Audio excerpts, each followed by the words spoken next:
Can you show some practical examples of the two knights defense endgame? Have you ever wondered how the two knights defense can influence endgame scenarios? While this opening is primarily about the early game, it does set the stage for some interesting endgame principles. Let's break it down with practical examples that highlight how the ideas from this opening can carry over into the endgame. The two knights defense begins with the moves 1, e4, e5, 2, knight to f3, knight to c6, 3, bishop to c4, and knight to f6. This opening emphasizes quick piece development and control of the center. These same concepts remain as important as the game transitions into the endgame. One common endgame scenario involves two knights against a king and a pawn.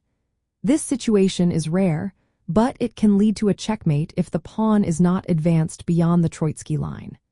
The Troitsky line is an imaginary line on the chessboard that helps determine if a pawn can be effectively blocked. To achieve checkmate with two knights, you need to create a mating net around the opposing king. This involves using your knights to control key squares and limit the movement of the opponent's king. A strategy called triangulation can be very useful here. This means maneuvering your knights and king to create a position where the opponent has to move, allowing you to set up the checkmate. Another tactic is forcing the pawn to move. If you can trap the opponent's king between two squares, your knights can push the pawn into a position where it can no longer advance. This creates opportunities for checkmate. In endgames that arise from the two knights' defense, maintaining active pieces is essential. You want to keep your knights mobile and control the center squares. This can limit your opponent's king movement and create threats against any remaining pawns.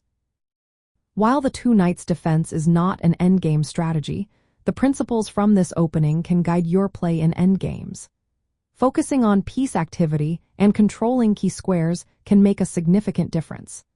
Understanding how to manage your knights effectively can lead to winning positions, even in challenging endgame scenarios.